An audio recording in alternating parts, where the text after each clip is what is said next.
Since the discovery of the laser, people realized that you should be able to focus energy down to the dimension of a single cell. That's the fundamental limit. And be able to do surgery sort of at that limit, the least perturbation possible. But so far, shock waves and extra heat lead to burning and excessive tissue damage. So it's actually worse than cold instruments. Now we've actually solved that problem, and it's the first method by any to be able to cut at the fundamental single cell limit, and most important, with no scar tissue.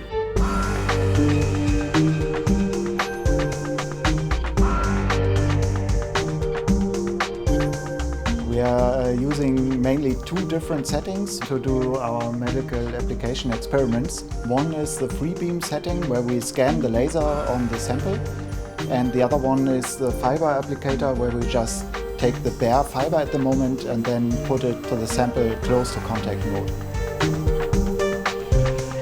So the quest is take this new understanding of physics and adapt that so we can bring new tools into the medical community.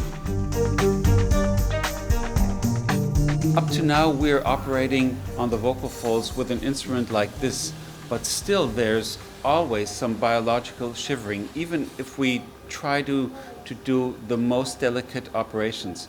Now, what we would like to have is a tool that has properties where we can take off even less of that part of a millimeter. And I think the PIRL laser has this kind of property.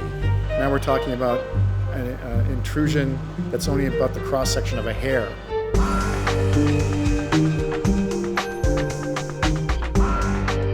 A recently performed study in our clinic with the PIRL laser showed very good wound healing results, even better than with conventional instruments and with other lasers. We are using the laser system PIRL for ablating tissues. We are able to perform a cold vaporization of the tissue, and in the aerosol of this tissue we can then analyze these molecules by different forms of mass spectrometry. We are convinced that we can see by this method the proteins in their native state. We expect from the PIRL laser better functional results, especially in the larynx, the vocal cords, and better cosmetic results in face surgery.